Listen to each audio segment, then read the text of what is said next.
ఉన్నామండి. మా కడుపు కాలుతోంది ఈరోజు. ఒక భక్తుడిగా మాకు కడుపు కాలుతోంది. అందరూ అనొచ్చు నువ్వు దళితుడు కదా నీకేం భక్తి అని. దళితుల్లో ఉన్నటువంటి హిందూ భక్తులు హార్డ్ కోర్ హిందూ భక్తులం మేము ఎందుకంటే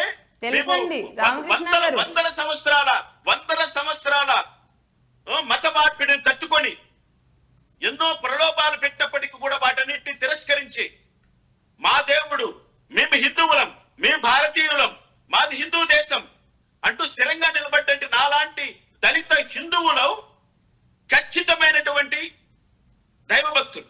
నిజంగా ఎక్సలెంట్. మేము దైవభక్తులం. మేము మాకున్నటువంటి స్టాండర్డ్ ఇంకా ఎవరికి ఉండవు. అవును, మేము అన్ని తట్టుకొని నిలబడ్డాం. మీకు అవకాశం వస్తే మీరు ఏదైనా వదిలిపెట్టేస్తారు, నామాలు తుడిచేస్తారు, జెండాలు తీసేస్తారు, పుట్టగోసులు వదిలిపెట్టేస్తారు. కానీ మేము ప్రలోభాలకు లొంగనటువంటి హిందూ దళితులు. ఆ కాన్ఫిడెన్స్ తో నేను మాట్లాడుతున్నా. స్వామివారికి ద్రోహం చేసింది ఈ నలుగురు చేస్తారంటున్నాను.